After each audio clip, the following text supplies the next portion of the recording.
The champagne flute shattered against the marble floor, golden liquid spreading like blood across the pristine white tiles. My stepmother's triumphant smile faltered for just a moment as she watched me collapse, my hand clutching at my throat, gasping for air that wouldn't come. The guests at her victory celebration gasped in horror, but she quickly composed herself, rushing to my side with practiced concern. "Someone call an ambulance!" she cried, cradling my head in her lap while her perfectly manicured fingers checked for a pulse she knew was fading. Her Oscar-worthy performance fooled everyone except me. I could see the satisfaction gleaming in her eyes as my vision blurred. The poison was working faster this time. Perhaps she'd increased the dose. Or maybe my 23-year-old body was simply weaker than it had been at 28 in my last life. Either way, as the darkness crept in from the edges of my vision, I found myself smiling. Because this time, I knew exactly what would happen next. This time, her victory party would become her funeral. Death is strange when you've experienced it before. The panic that should accompany those final moments was replaced by an odd sense of anticipation. I knew what came after this darkness. I'd lived through it once already, waking up 5 years in the past with every memory of my stepmother's betrayal intact. The first time I died at her victory party, poisoned by the champagne she'd handed me herself to toast her acquisition of my late father's company, I'd been shocked, heartbroken, and utterly unprepared. This time, I'd walked into her trap willingly.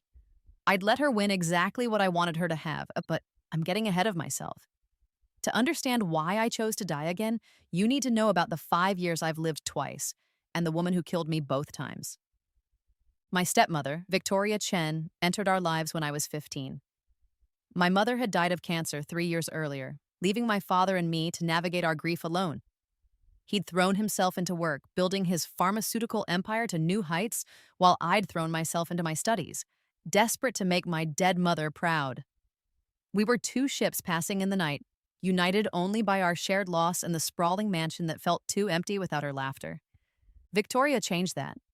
She was everything my mother wasn't, calculating where mom had been warm, ambitious, where mom had been content, stunning in a sharp architectural way where mom had been soft and comforting. My father was entranced immediately. She was 32 to his 51, a brilliant chemist who'd worked her way up from nothing, or so her carefully crafted backstory claimed. Within 6 months of meeting her at a medical conference, he'd married her. Within a year, she'd convinced him I needed structure and discipline, which translated to boarding school in Switzerland. I spent my remaining teenage years in exile, returning home only for holidays where Victoria would parade me around like a prop in her perfect family tableau before shipping me back as soon as the cameras stopped rolling. My father, lost in his new wife's web, barely noticed my absence. His calls grew less frequent, his emails shorter. By the time I graduated and returned home at 18, I was a stranger in my own house. But I was also my mother's daughter, and she'd left me something Victoria hadn't counted on: 49% of the company shares, held in trust until my 25th birthday. My father owned another 49%, with 2% belonging to the board. It was meant to ensure I'd always have a voice in the company my mother's family had helped build. It was also, though I didn't know it then, the reason Victoria wanted me dead. The first 5 years after my return from boarding school followed a predictable pattern. Victoria marginalized me at every turn. She convinced my father I was too young, too inexperienced, too emotional to be involved in company decisions. She planted seeds of doubt about my capabilities, my mental stability, even my loyalty to the family. When I excelled at university, graduating summa cum laude with a degree in biochemistry like my mother before me, she dismissed it as bought with daddy's money. When I developed a promising new drug compound during my internship, she buried the research, claiming it was derivative of her own work. My father, by then, was completely under her spell.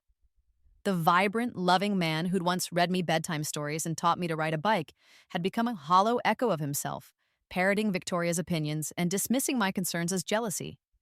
When he died suddenly of a heart attack just 3 months before my 25th birthday, I was devastated but not surprised. The autopsy showed nothing suspicious. His heart had simply given out, weakened by years of stress and, as I learned later, a carefully administered cocktail of untraceable compounds that Victoria had been slipping into his morning coffee for months. With my father gone, the battle for the company began in earnest. Victoria, as his widow, inherited his 49%. I would receive mine in 3 months. Together with the board's 2%, she could maintain control, but only if she could convince them I was unfit to be a major shareholder. She launched a campaign of character assassination that would have impressed Machiavelli himself. First came the rumors of drug abuse, supported by doctored medical records and paid witnesses who swore they'd seen me at parties I'd never attended. Then came the financial irregularities, company funds that had supposedly gone missing during my brief internship, with a clear digital trail leading back to accounts in my name that I'd never opened. The coup de grace was the mental health angle, a diagnosed personality disorder, complete with a psychiatrist's evaluation from a doctor I'd never met and prescriptions for antipsychotics I'd never taken. By the time my 25th birthday arrived, the board was ready to vote me out entirely. Victoria organized a grand celebration, ostensibly for my birthday, but really to celebrate her complete takeover of Chen Pharmaceuticals. She invited everyone who mattered, board members, investors, society reporters, even my old friends from school who'd been told I'd had a breakdown and needed support. It was a masterpiece of manipulation, and I walked into it like a lamb to slaughter. She handed me the poisoned champagne herself, smiling as she proposed a toast to family, to legacy, and to new beginnings. I drank deeply, grateful for any kindness from the woman who'd stolen everything from me. 20 minutes later, I was dead on her marble floor. My death ruled a tragic accident caused by an allergic reaction to something in the champagne. Victoria inherited my shares as the only remaining family member. The company was hers, the victory was complete. Except death wasn't the end. I woke up gasping, not in a hospital or morgue, but in my childhood bedroom, the morning sun streaming through windows I hadn't seen in 5 years. My hands were smaller, unmarked by the lab burns I'd acquired during my university research. The calendar on my wall showed a date that made no sense. 5 years before my death, 2 weeks after my father's wedding to Victoria, the day before I was to leave for boarding school. At first, I thought I was dreaming, or perhaps experiencing some kind of near-death hallucination. But as the days passed and the events I remembered began to unfold exactly as they had before, I realized the impossible had happened. I had been given a second chance. I could save my father. I could expose Victoria. I could reclaim everything she'd stolen. I tried the direct approach first. The night before leaving for boarding school, I went to my father's study and laid out everything I knew. How Victoria would slowly poison him. How she would frame me. How she would steal our company.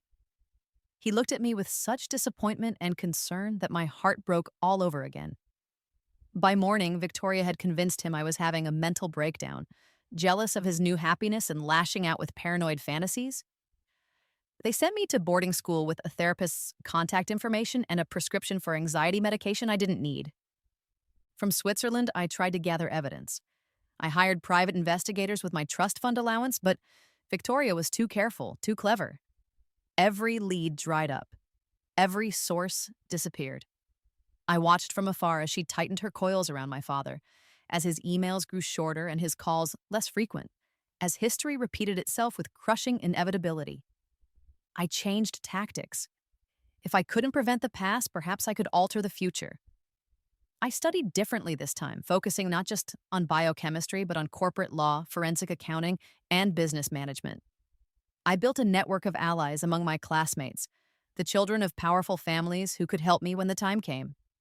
I created hidden accounts and shell companies, moving money from my trust fund into places Victoria couldn't touch. Most importantly, I developed my mother's incomplete research into a revolutionary cancer treatment, filing patents under assumed names and building a secret fortune Victoria knew nothing about. When I returned home at 18, I played the part of the broken, defeated stepdaughter. I let Victoria marginalize me. I let her plant her evidence and spread her rumors. I even helped her along, making strategic mistakes that reinforced her narrative of my incompetence. All the while, I was building my own trap, one she would walk into as willingly as I'd walked into hers. The key was understanding Victoria's fatal flaw, her greed. She didn't just want the company. She wanted everything my family had ever built. She wanted the patents my mother had developed, The connections my grandparents had cultivated, the entire Chen legacy rewritten with her as its architect.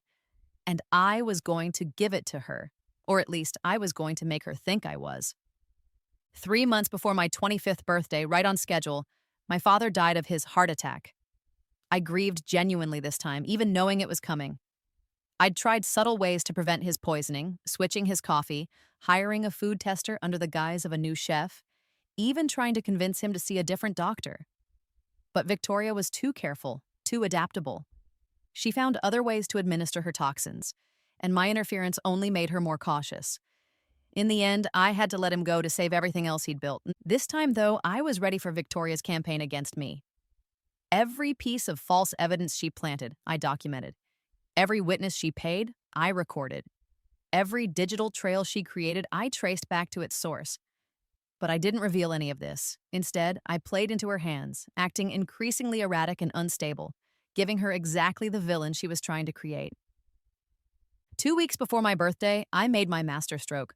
I publicly announced that I was renouncing my claim to the company's shares, that I recognized I wasn't ready for such responsibility, and that I wanted Victoria to have them. The board was shocked. Victoria was suspicious. But I sold it perfectly, breaking down in tears at the board meeting, confessing to struggles with mental health, admitting to mistakes I'd never made, and begging them to let Victoria take care of the company my family had built. Victoria's suspicion turned to triumph. She'd won without a fight. The board, moved by my honesty and humility, agreed to transfer my shares to her immediately upon my 25th birthday. The lawyers drew up the papers, the press releases were prepared. Victoria planned her victory party, the same party where she'd poisoned me in my first life. But the papers they drew up weren't quite what they seemed. You see, during my years of legal study in Switzerland, I'd learned about a peculiar clause in our company's founding charter, something my grandmother had insisted on when she'd helped fund the initial venture.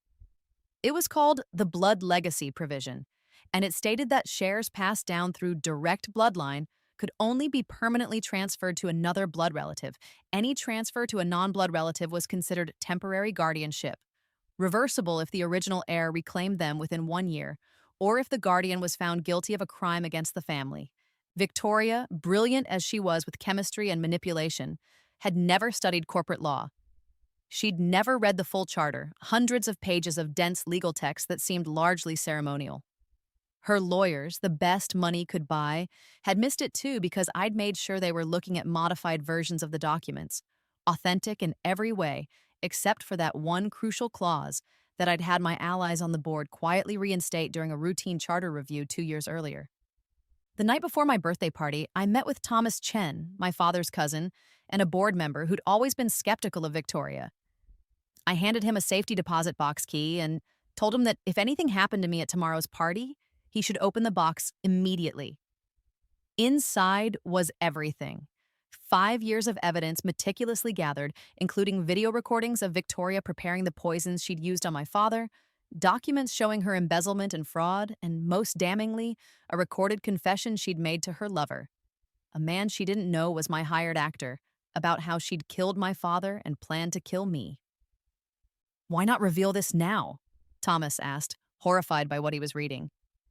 "Because she needs to think she's won," I replied. "She needs to take the shares publicly in front of everyone. She needs to sign the papers, and then, when she thinks she's untouchable, that's when she'll make her move against me. That's when she'll reveal her true nature in front of everyone who matters." Thomas wanted to go to the police immediately, but I convinced him to wait. I needed Victoria to attempt murder in front of witnesses. I needed her to hand me that poisoned champagne with her own hands, while cameras were rolling and the board was watching. The day of my 25th birthday arrived with all the pomp Victoria had planned. The mansion was decorated like a palace, with golden everything and champagne fountains that seemed grimly appropriate given what I knew was coming. The guest list read like a who's who of the pharmaceutical industry, with reporters and photographers capturing every moment. Victoria had outdone herself with her appearance, wearing a white designer gown that made her look like a victorious queen. I'd chosen to wear my mother's favorite dress, a simple black number that I'd kept hidden all these years. The symbolism wasn't lost on those who remembered my mother, and I saw more than a few sympathetic glances as I moved through the crowd. The shares transfer ceremony was scheduled for 8 o'clock, with the champagne toast immediately after. I signed the papers with a shaking hand, playing up my emotional distress as I gave away my birthright. Victoria's signature was bold and triumphant. The board members witnessed, the lawyers notarized. The photographers captured the historic moment when Chen Pharmaceuticals passed fully into Victoria Chen's control. And then came the toast. Victoria poured 2 glasses of champagne from a special bottle she'd kept aside, just as she had in my first life. She handed me mine with the same satisfied smile, though this time I thought I caught a flicker of something else, perhaps the tiniest hint of respect for how easily I'd given up. "To family," she began, raising her glass as the room fell silent. "To legacy, and to new beginnings." I raised my glass in return, meeting her eyes. "To getting exactly what we deserve," I said, and drank deeply. The poison was faster this time, more concentrated. Victoria had learned from whatever research she'd done, creating something that would look like an allergic reaction, but would actually be a sophisticated neurotoxin that attacked the respiratory system. Within minutes, I was on the floor, gasping for breath as the horrified crowd pressed in around us. But this time, I wasn't afraid. This time, as Victoria cradled my head and called for an ambulance, I managed to whisper loud enough for the nearest guest to hear. "Why? Why did you poison me? Just like father." Victoria's face went white. "She's delirious," she said quickly. "Someone call a doctor." Dr. Marcus Webb was already pushing through the crowd. I'd hired him months ago, positioning him as a guest at the party specifically for this moment. He knelt beside me, checking my vitals with professional efficiency while slipping the pre-prepared antidote into my vein under the cover of taking my pulse. The antidote wouldn't work immediately. I needed to appear dead for at least a few minutes, but it would prevent permanent damage. "Everyone step back," Dr. Webb commanded, beginning CPR compressions that looked convincing but were carefully calibrated not to actually break my ribs. "Someone get the emergency kit from my car and nobody touch anything.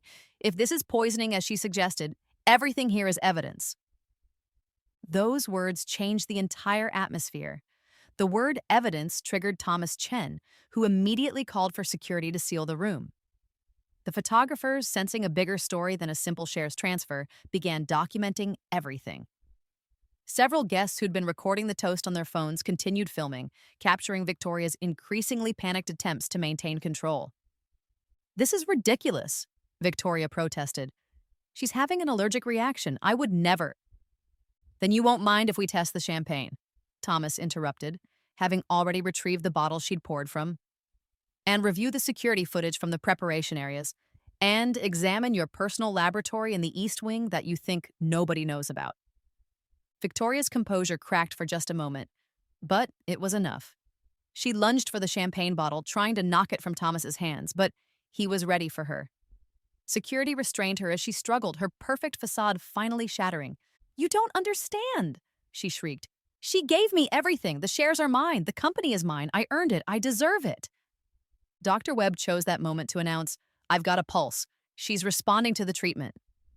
I let my eyes flutter open, focusing on Victoria's horrified face as the police sirens grew closer. The security deposit box Thomas had opened an hour earlier, following my death, had triggered an immediate response from law enforcement. They'd been waiting outside, watching the live feed from the security cameras, gathering the evidence they needed for an arrest. "Impossible," Victoria whispered as I slowly sat up, supported by Dr. Webb.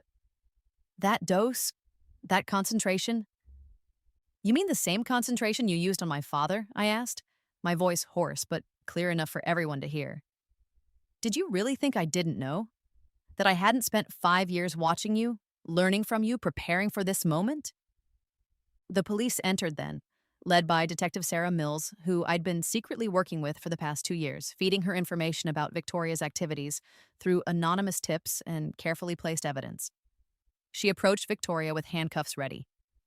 "Victoria Chen, you're under arrest for the attempted murder of Lily Chen and for the murder of William Chen. You have the right to remain silent."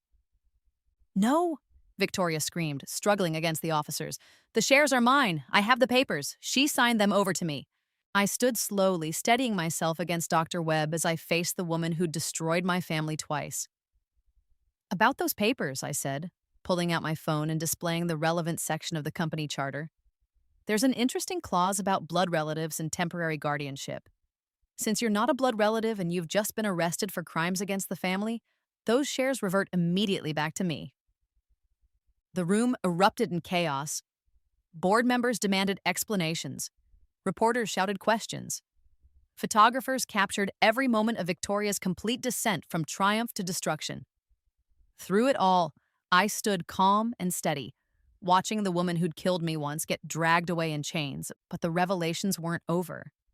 As Victoria was being led out, she turned back to me with pure hatred in her eyes. "You think you've won?" she spat. "You have no idea what I've done to this company. The patents I've filed, the deals I've made, the research I've stolen. Without me, Chen Pharmaceuticals will crumble within a year." "You mean the patents filed under your shell companies?" I asked, producing a folder I'd been carrying all evening. "The ones registered to VChem Industries, Chen Medical Innovations, and Phoenix Pharmaceutical Development? The companies you thought were so cleverly hidden but were actually registered to addresses I own, with documentation I've been collecting for 3 years." Victoria's face went from red to white to gray in the span of seconds. I continued, my voice carrying across the silent room. "Every patent you filed, every innovation you claimed, every piece of research you stole, including my mother's cancer treatment that you've been developing in secret. It's all documented here, the real documents, not the forgeries you've been showing the board. And as for those deals you've made, I've already been in contact with your partners. They're quite interested to learn they've been negotiating with a murderer who never actually had the authority to make those agreements." "But the research," Victoria said desperately. "The formulas, the compounds, they're all in my head. You need me." "No," I said simply. "I don't. You see, while you were busy plotting and scheming, I was watching you work. That hidden camera in your private lab? I installed it 2 years ago. Every formula you developed, every compound you created, every brilliant innovation you claimed as your own, I have it all recorded. Your entire life's work, documented and preserved. The company doesn't need you. It never did." The police finally dragged her away, her screams echoing through the marble halls until the doors closed behind her. The room remained frozen for a moment before Thomas Chen began to slow clap. Others joined in, and soon the entire room was applauding, though I could see the mix of emotions on their faces: relief, shock, admiration, and not a small amount of fear. I raised my hand for silence. "I know tonight has been shocking for everyone. You came here expecting a simple transfer of power, and instead you witnessed something none of us should have had to see. But I want you all to know that Chen Pharmaceuticals is stronger than one person's evil. My father built this company on the principles of healing and helping others. My mother gave her life to research that could save millions. That legacy doesn't die with Victoria's betrayal." I turned to the board members who were watching me with new respect and wariness. "Tomorrow, we begin the real work. We'll audit everything, review every project, and ensure that all of Victoria's theft and corruption is rooted out. But we'll also move forward with the cancer treatment my mother started and Victoria tried to steal. We'll honor the partnerships that were made in good faith. And we'll restore Chen Pharmaceuticals to what it was always meant to be, a force for good in this world." The next few months were a whirlwind of activity. The trial was swift and decisive. With the evidence I'd gathered and Victoria's public attempt on my life, conviction was guaranteed. She was sentenced to life in prison for my father's murder and my attempted murder, with additional sentences for fraud, embezzlement, and corporate espionage that ensured she'd never see freedom again. The company audit revealed the full extent of Victoria's corruption, but also her genuine brilliance. She had made real innovations, developed valuable compounds, and created profitable partnerships. I kept what was good and discarded what was tainted, rebuilding the company with a mixture of old wisdom and new innovation. My mother's cancer treatment, finally completed with the research Victoria had stolen and hidden, went to trial within 6 months. It was everything my mother had hoped: a revolutionary therapy that could treat previously incurable cancers with minimal side effects. We named it the Elizabeth Chen Protocol, ensuring my mother's name would live on in every life it saved. The board, initially skeptical of my youth and methods, became my strongest supporters, as I demonstrated not just business acumen, but the kind of ethical leadership my father had once embodied. We expanded carefully, strategically, always keeping patient welfare at the center of our decisions. But perhaps the most satisfying part of my victory wasn't the company's success or Victoria's imprisonment. It was the small moments of justice that followed. Victoria's hidden lover, the one she'd confessed to about killing my father, turned out to be a con artist who'd been planning to murder her for her money once she'd secured the company. He was arrested trying to flee the country with millions he'd embezzled from Victoria's secret accounts. The psychiatrist who'd provided false diagnoses about my mental health lost his license and faced criminal charges. The witnesses Victoria had paid to lie about me came forward with the truth, clearing my name completely. Every single person who'd participated in her schemes faced consequences, while those who'd stood by me, even quietly, were rewarded. A year after the party that changed everything, I stood in my father's office, now my office, looking out at the city skyline. Chen Pharmaceuticals' stock had doubled in value. We'd launched 3 new life-saving drugs. The Elizabeth Chen Foundation, which I'd established with my inherited wealth, had already funded research that would benefit millions. On my desk was a letter from Victoria, forwarded by her lawyer. I'd received dozens of these over the months, alternating between threats, pleas for mercy, and elaborate schemes for revenge she could never execute from her cell. This one was different, though. Shorter, just 3 lines. You let me poison you. You knew what would happen and you let me do it anyway. Why? I picked up my pen and wrote my response, knowing it would be the last time I'd ever acknowledge her existence. Because you needed to believe you'd won. Victory makes people careless, and your victory was always going to be the poison that destroyed you. I just had to make sure you drank deeply enough to never recover. I sealed the letter and handed it to my assistant to mail, then turned back to the work at hand. There were new drugs to develop, lives to save, and a legacy to build. Victoria was the past, a cautionary tale about the price of greed and the power of patient justice. But sometimes, late at night, I thought about that moment when I drank the poisoned champagne for the second time, knowing what would happen, choosing to walk into death's embrace again. It took a special kind of madness to die twice by the same hand, to trust that my preparations were enough, that the antidote would work, that all my pieces would fall into place at just the right moment. Victoria had been right about one thing. I had let her win. I'd handed her everything she'd ever wanted on a silver platter. The company, the wealth, the power, the legacy. For one shining moment, she'd had it all, and that's exactly why she lost everything. The morning sun streamed through my office windows, painting golden patterns across the mahogany desk that had been my father's and his father's before him. It was the same light that had woken me on that impossible morning 5 years ago when I'd found myself reborn with all my memories intact.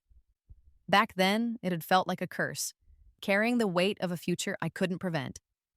Now, it felt like a gift. Not the second chance itself, but the wisdom to know that sometimes the only way to defeat someone is to let them think they've already won. My phone buzzed with a message from Thomas Chen. Board meeting in an hour. The proposal for the new pediatric research wing is ready for approval. I smiled, straightening my mother's portrait on the wall. She looked young in the photo, barely older than I was now, holding a baby version of me while my father stood beside her, his arm around us both. We looked happy. We looked whole. We looked like the family Victoria had tried so hard to destroy. But families, real families, are stronger than any poison. Love is stronger than hate. And sometimes, justice comes not as a sword, but as a chalice, offered with a smile to those who thirst for power above all else.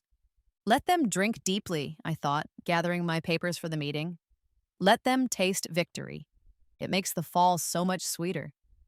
The conference room was full when I arrived, the board members already seated around the polished table.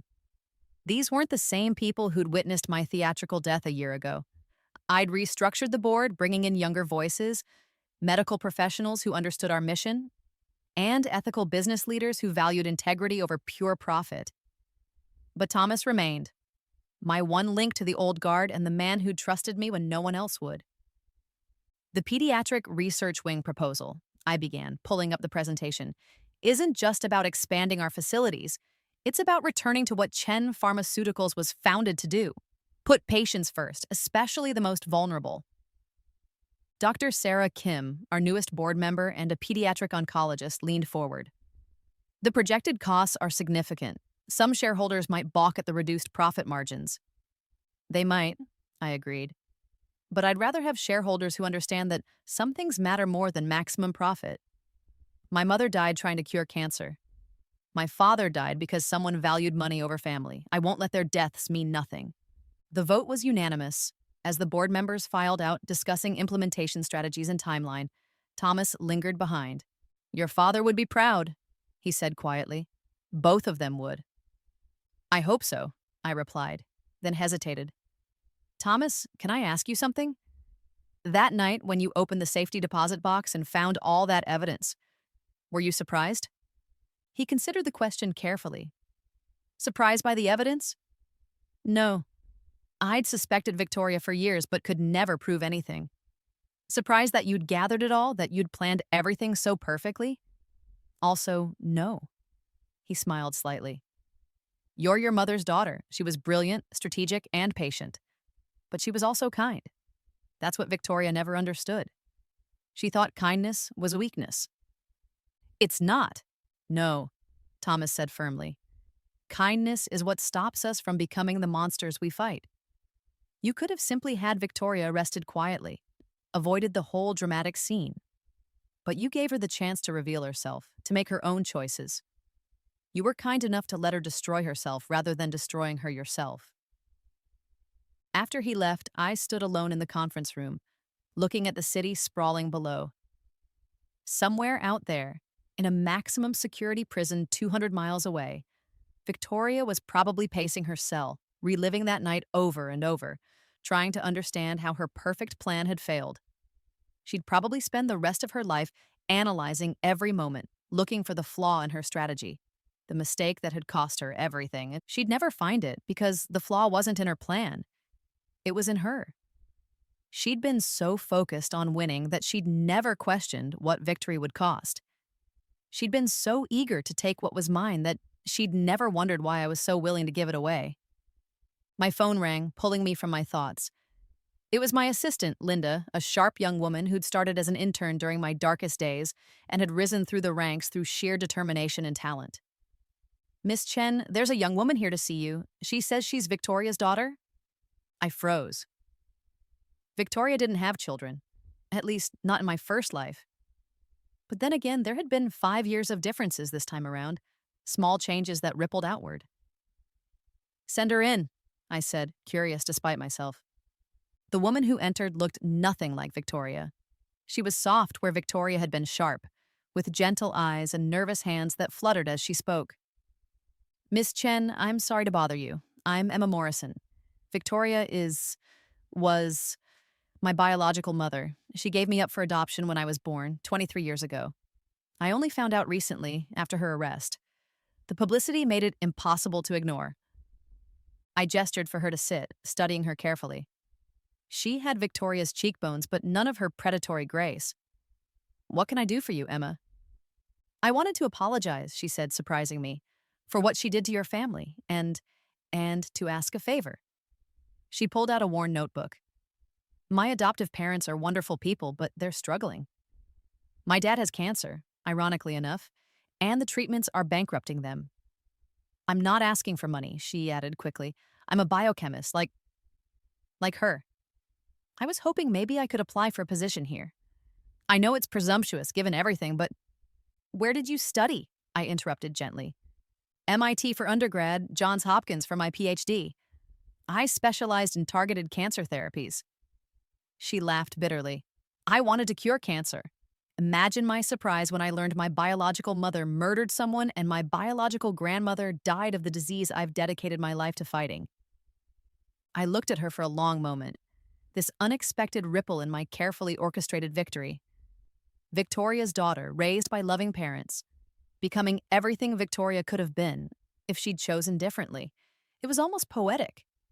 Can you start Monday? I asked. Emma's eyes widened. You're not going to interview me? Check my credentials? I could be lying about everything. You're not, I said simply. You have your mother's intelligence, but none of her hatred. That makes you either very lucky or very strong. Either way, Chen Pharmaceuticals needs people like you. I stood, extending my hand. But Emma, you should know that working here means working under my mother's shadow.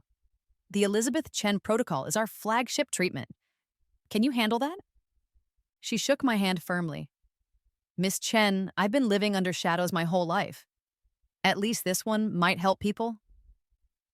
After she left, I realized the true poetry of the moment. Victoria had spent so much time and effort trying to steal my mother's legacy, and now her own daughter would help fulfill it. The ripples of our choices, spreading outward in ways we never anticipate. That evening, I visited my parents' graves for the first time since the trial. They were buried side by side in the family plot, their headstones simple and elegant. I'd had fresh flowers placed there weekly, but this was my first personal visit. "Hi, Mom, Dad," I said, sitting on the bench between their graves. "I wanted to tell you it's over, really over this time. Victoria's gone, the company is safe, and your research is saving lives." The cemetery was quiet except for the distant sound of traffic and the rustle of leaves in the evening breeze. "I met her daughter today," I continued. "Victoria's daughter. She's nothing like her mother. She wants to cure cancer, just like you did, Mom. I hired her. I think you would have liked that. Turning something poisonous into something healing." I talked until the sun set, telling them about the company's progress, the new research initiatives, the lives their work had touched. I told them about the nights I'd cried myself to sleep in boarding school, about the moment I'd realized I'd been given a second chance, about the terrible decision to let Victoria poison me again. "I don't know if you would have approved," I admitted. "The games I played, the deceptions I orchestrated, you were both so straightforward, so honest. But I learned something important. Sometimes the only way to stop someone who fights dirty is to let them think the ring is theirs." As I stood to leave, a memory surfaced, something my mother had told me when I was very young, maybe 6 or 7. We'd been in the garden, and I'd been crying because some girls at school had been mean to me. "Lily," she'd said, kneeling down to my level, "people who hurt others are usually hurting themselves. That doesn't excuse what they do, but understanding it helps us choose how to respond. We can hurt them back, or we can be smarter. We can let them exhaust themselves with their own hatred while we build something better." I hadn't understood then, but I understood now. Victoria had exhausted herself with hatred, consumed herself with greed, destroyed herself with her own ambitions. I had simply provided the stage. Back at the office that night, working late on the pediatric wing plans, I found myself thinking about the concept of victory. Victoria had thought victory meant taking everything from others. My father had thought victory meant building an empire. My mother had thought victory meant healing the sick. But real victory, I'd learned, wasn't about winning or losing. It was about becoming who you were meant to be, despite everyone who tried to make you something else. Victoria had tried to make me a victim, then a villain, then a corpse. Instead, I'd become something else entirely. Someone who could die twice and live to tell about it. Someone who could hand over everything and somehow keep it all. Someone who could serve poison with a smile and call it justice. The security guard knocked on my door around midnight. "Miss Chen, you should go home. You've been here since dawn." "Just finishing up, Robert," I said, saving my work. "How's your grandson doing?" "Much better, thanks to the new treatment program. Doctor says he'll make a full recovery." Another life saved, another ripple spreading outward. I gathered my things and headed for the elevator, pausing at the portrait wall in the lobby. My grandparents, my parents, and now me. 5 generations of Chens who'd built this company one breakthrough at a time. Victoria's portrait had been removed the day after her arrest, leaving a pale rectangle on the wall that we'd never bothered to repair. It served as a reminder that not everyone who joins a family has its best interests at heart. But Emma would be different. I was certain of that. She'd already sent me her research portfolio, and it was brilliant. Innovative approaches to targeted therapy that built on my mother's work in ways Victoria never could have imagined. The daughter surpassing the mother, healing what the other had poisoned. The next morning brought a surprise. My lawyer arrived with a package that had been held in escrow for exactly 1 year after Victoria's arrest, as per legal requirements. "It's from your father," he explained. "He set this up about a month before his death, with instructions to deliver it to you 1 year after Victoria was no longer part of the company, however that came about." My hands shook as I opened the package. Inside was a letter in my father's handwriting and a small velvet box. "My dearest Lily," the letter began. "If you're reading this, then you've discovered the truth about Victoria and survived it.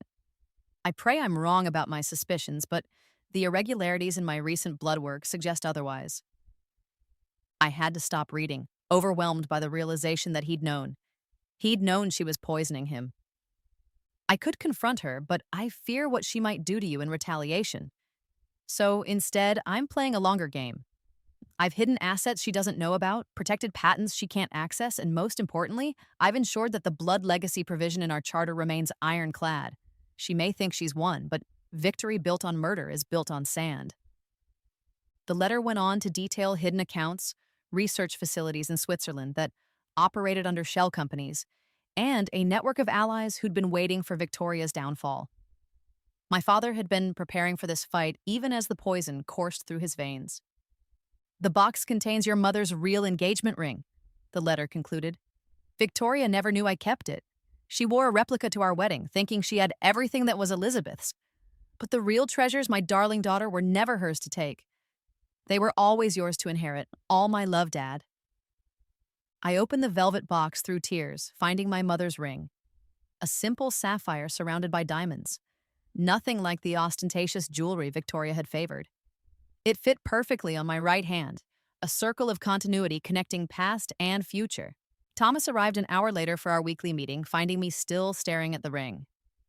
"He knew," I said without preamble. "My father knew Victoria was killing him." Thomas nodded slowly. "I suspected he might. William was too smart to be completely fooled.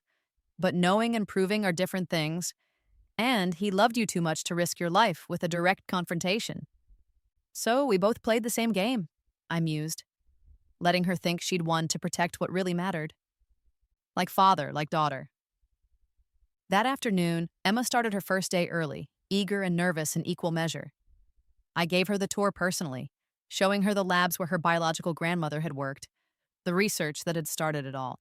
"This is incredible," she breathed, looking at the original notebooks. "The foundation for the Elizabeth Chen protocol? It's genius."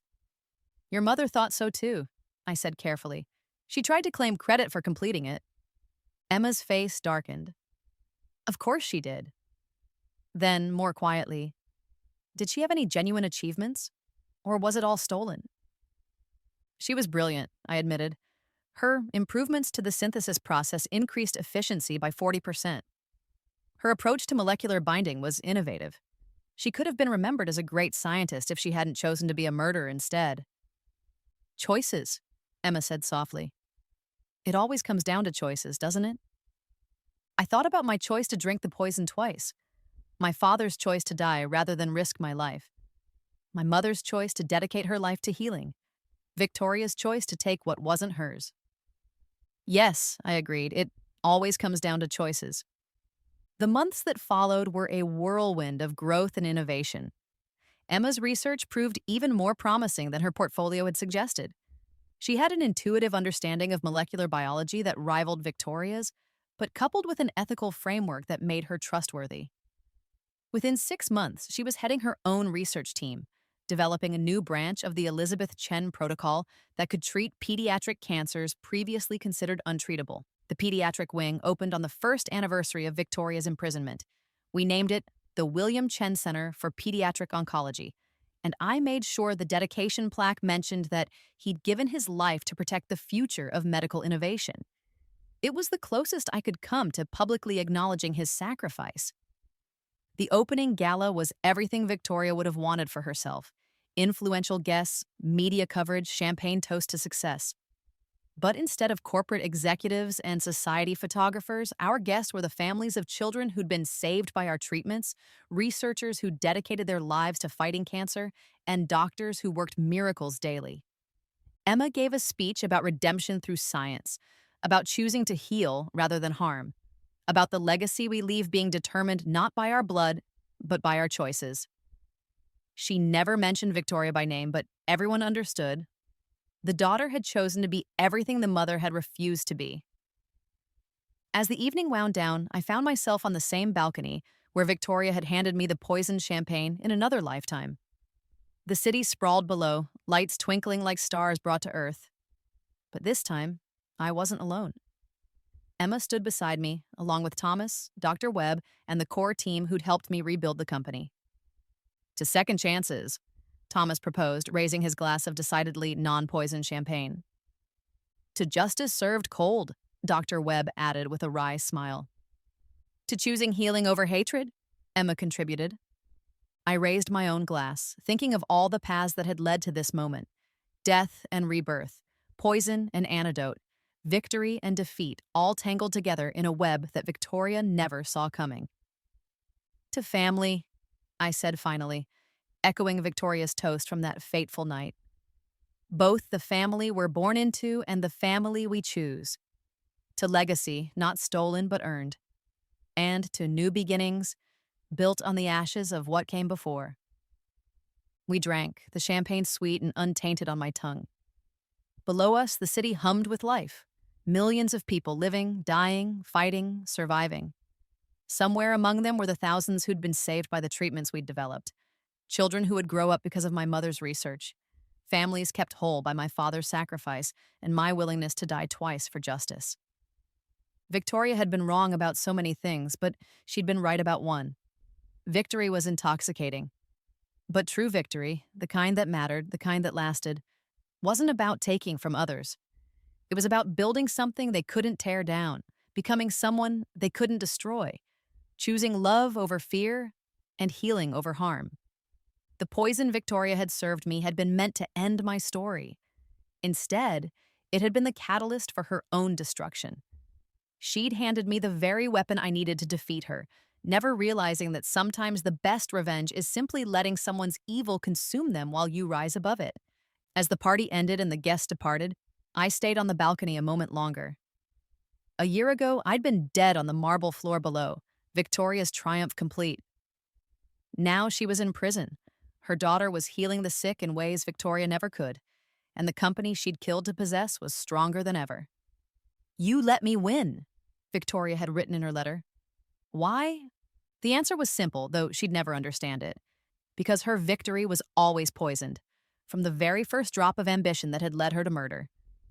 Every triumph built on someone else's destruction carries the seeds of its own downfall. I had simply made sure those seeds had fertile ground to grow. The security guard called up that it was time to lock the building. I took one last look at the city, at the life thrumming beyond the glass and steel, at the future spreading out like an infinite web of possibilities. Then I went home to the mansion that had once felt like a prison, now transformed into a haven. The portraits on the walls told the story. My grandparents who'd started with nothing, my parents who'd built an empire of healing, and me, who'd died twice to preserve it all. In my study, I kept a single photo from Victoria's victory party, the moment she'd raised her glass in triumph, completely unaware that she was toasting her own downfall. It served as a reminder that victory and defeat often wear the same face, separated only by time and truth. I poured myself a brandy from my father's collection, the one Victoria had never known existed, hidden behind a false panel in his study. Each bottle had a story, a memory, a moment of celebration or contemplation. This one was from my parents' wedding, saved for a special occasion that had never come in his lifetime. "To you, Dad," I whispered, raising the glass, "for teaching me that sometimes the best way to fight is to appear not to be fighting at all." The brandy was smooth, aged to perfection, nothing like the bitter poison Victoria had served. But in its own way, it was just as powerful. A reminder that good things come to those who wait, who plan, who choose their moments carefully. My phone buzzed with a message from Emma. "Working late on the new synthesis. I think I found a way to reduce the side effects by 60%. Thank you for believing in me, despite everything." I smiled, typing back, "Thank you for choosing to be better than your origins. See you at tomorrow's board meeting." The cycle continued. Innovation, dedication, the slow work of building something meaningful. Victoria had wanted overnight victory, instant gratification, immediate domination, but real success, lasting success, was patient. It grew slowly, roots spreading deep and wide, until it became impossible to tear down. 5 years ago, I'd awakened in my childhood bedroom with impossible memories of a future that hadn't happened yet. I'd tried to change things directly and failed. I'd tried to save my father and watched him die anyway. I'd faced the horrible realization that some futures couldn't be prevented, only prepared for. But I'd also learned that poison could become medicine in the right hands, that death could lead to rebirth, that sometimes the only way to stop a monster is to let it devour itself. Victoria had thought she was taking everything from me. Instead, she'd given me the tools for her own destruction. The grandfather clock in the hallway chimed midnight, the sound echoing through the empty mansion. Another day ending, another beginning. Tomorrow would bring new challenges, new opportunities to heal and grow and build. The pediatric wing would treat its first patients. Emma would continue her research. The board would approve new initiatives. And somewhere in a cell she'd never leave, Victoria would realize that her victory had always been an illusion, a poisoned chalice I'd prepared specifically for her. She'd wanted to win so badly that she'd never questioned the ease of her triumph, never wondered why I'd smiled as I signed away my birthright, never suspected that the greatest victory is sometimes disguised as defeat. I climbed the stairs to my bedroom, the same room where I'd awakened to my second chance. The moonlight streamed through the windows, painting silver patterns on the walls. On my nightstand sat 3 photos. My parents on their wedding day, my mother holding me as a baby, and my father in his office, looking proud and strong before Victoria's poison had begun its work. "I did it," I whispered to them. "I let her win, and in winning, she lost everything." Sleep came easily that night, deep and dreamless. There were no more battles to fight, no more poisons to drink, no more deaths to die. Victoria was gone, her toxins neutralized, her legacy erased except as a cautionary tale. The company thrived. The research continued. Lives were saved daily by the work my mother had started and I had completed. But sometimes, in quiet moments, I wondered about the other timeline, the one where I hadn't been reborn, where Victoria's victory had been complete. Did that version of reality still exist somewhere? A world where she'd won and I'd stayed dead? Or had my rebirth erased it entirely, rewriting history with each choice I'd made? It didn't matter, really. This was the reality that mattered, the one where justice had been served and healing triumphed over harm. The one where Victoria's daughter chose redemption over revenge, where my father's sacrifice meant something, where my mother's research saved lives instead of lining Victoria's pockets. The next morning brought sun and purpose, another day of building something worthwhile. I arrived at the office early, as always, finding Emma already in the lab, lost in her work. She looked up as I passed, offering a smile that held no trace of her mother's calculating coldness. "The new synthesis is even more promising than I thought," she said excitedly. "We could be ready for trials within the month." "Then let's make it happen," I replied. "Your grandmother would be proud." She blinked, surprised. "You mean—" Elizabeth Chen was a brilliant scientist who dedicated her life to healing. You're continuing her work with integrity she would have admired. That makes you her true heir, regardless of blood. Emma's eyes filled with tears.